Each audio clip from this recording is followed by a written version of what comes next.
When you think about Sant Sipai or Midi Piti, or actually taking your conscious enlightened state into the world, into the temporal world, fear becomes one of the main blocks for us.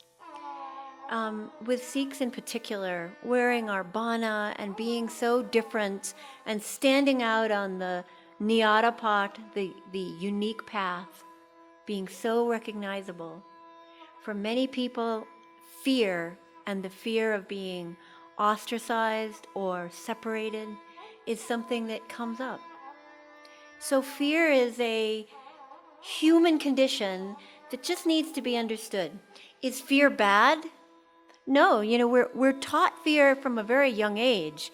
My youngest granddaughter, who's not a year yet, when she sees the fire on the stove, her first reaction is to go touch it.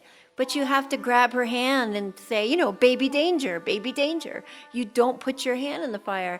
She will eventually get too close. It's going to hurt her, and that's going to instill fear in her. So that type of fear is a good thing because it prevents us from creating harm to ourselves.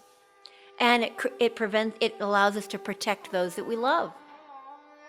But that fear tends to ingrain itself into our subconscious mind. So that using that same story, if you do that with excess with a young child, that this, baby danger, baby danger, baby danger, you'll evolve a person who could be afraid of their surroundings, that they don't even know the reason why, but there's some kernel in their subconscious mind that tells them that their environment is dangerous. And so part of being a conscious adult is sorting through those messages in your subconscious mind to really sort out the wheat from the chaff, sort out what really is dangerous to us and what we should be afraid of, and what has simply been ingrained in there for a very, very long time.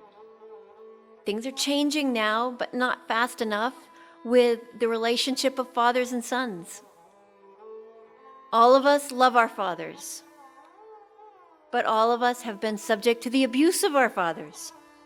With that message, how many, I don't want you to raise your hand, but how many people have that voice in their head from their mother or their father that tells them they're not good enough?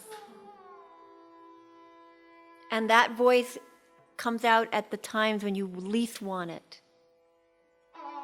Many times our parents didn't even mean to give us that message, but the message is there to haunt us. It's one of these ghosts that haunt us.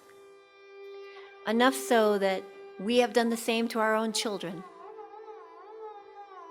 Not wanting to, but doing it. And so without a conscious realization of what that fear is and what those actions, what are the consequences of those actions, we continue to propagate it. And so as conscious people, this is something we need to identify in ourselves, in our environment, in those we love, and to help bring awareness to.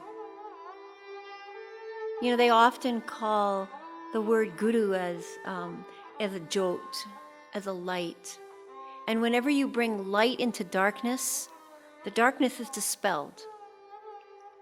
When you bring light onto the fears that you have, 90% of them dispel just by bringing the light onto them. It's frightening, and your mind and your body tells you, don't do this. It's life-threatening. Don't look at it. It's life-threatening. But the minute you look at it, you realize it isn't life-threatening. It's a ghost that disappears when the light is shown on it.